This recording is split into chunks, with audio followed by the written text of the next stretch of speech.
안녕하세요. 대전 강남 한의원 한의사 한의학 박사 이강환입니다.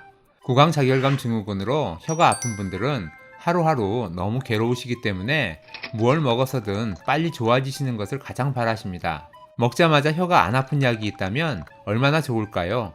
하지만 만약 어떤 분이 약을 먹자마자 혀가 안 아프셨다면 애시당초 그 병은 구강자결감 증후군이 아니었던 겁니다. 일주일 만에 혀가 안 아프게 되었다면 그분도 애초에 구강자결감 증후군이 아니었다는 것이죠.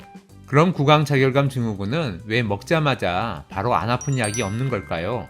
첫 번째 이유는 진통제가 듣지 않기 때문입니다. 우선이라도 덜하게 진통제라도 먹으면 좋겠는데 진통제가 듣질 않습니다. 아주 센 진통제도 마찬가지로 듣질 않습니다. 두 번째 이유는 이 병에 쓰는 리보트릴 같은 정신과 약들이 약물 의존성과 내성을 갖고 있다는 겁니다. 그래서 처음에는 약이 듣는 것 같다가도 점점 더 많이 먹어야 하고 나중에는 약을 먹어도 혀가 계속 아프게 됩니다. 세 번째, 구강자결감 증후군 환자분들은 고령이거나 다른 만성 질환을 가지고 있을 가능성이 큽니다. 구강자결감 증후군은 갱년기 이후, 즉 40대 후반부터 더 많이 생기는 병이라서 환자분들의 연령대가 높은 편이고요. 나이가 먹을수록 더 많이 생기는 병입니다. 또 당뇨나 갑상선, 고혈압, 고지혈증, 협심증 등 다른 만성 질환을 함께 가지고 계신 경우가 많고요. 우울증이나 불안증, 불면증 같은 신경정신 계열의 문제도 함께 가지고 계신 경우가 많아서 몸 상태를 개선시키기 위해서는 꾸준한 치료가 필요한 경우가 많습니다.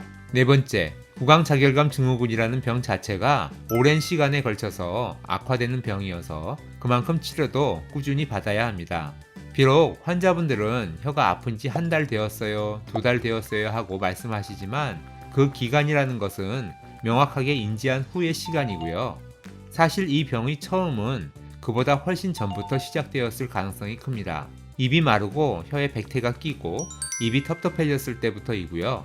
처음에는 대부분 내가 뜨거운 것을 먹고 혀를 데웠나라고 생각하시고 넘어가시기 때문에 정확히 기억을 못 하시는 경우가 많고요. 그러다 병이 다 무르익었을 때가 돼서야 그때부터 하루 종일 혀가 아프시기 때문에 그때부터 한 달이 되었다, 두 달이 되었다 하고 생각하게 되시는 거지요. 이런 이유들 때문에 구강자결감 증후군에는 먹자마자 바로 혀가 안 아파지는 약이 없는 것이고요.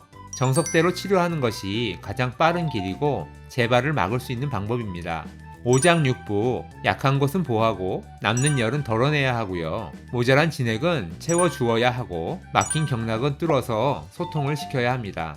그러기 위해서 한약, 침치료, 약침치료를 하시는 거고요. 혀통증이 없어지기까지는 시간이 걸리기 때문에 치료가 잘 되고 있는지를 확인하기 위해서 혀 사진을 찍어서 비교해 보는 것이고요. 매일매일은 혀를 봐도 비슷한 것 같지만 한 달 정도 시간을 두고 치료 전과 치료 후 사진을 나란히 놓고 비교해 보면 차이가 나기 때문에 혀 상태를 비교해 가면서 치료를 하고 있습니다. 설사 나는 혀가 똑같이 아픈 것 같더라도 혀 상태가 나아지고 있다면 좋아지고 있는 것이니 안심하고 치료받으시면 됩니다. 오늘도 건강한 하루 되시고요. 행복한 하루 되세요. 감사합니다.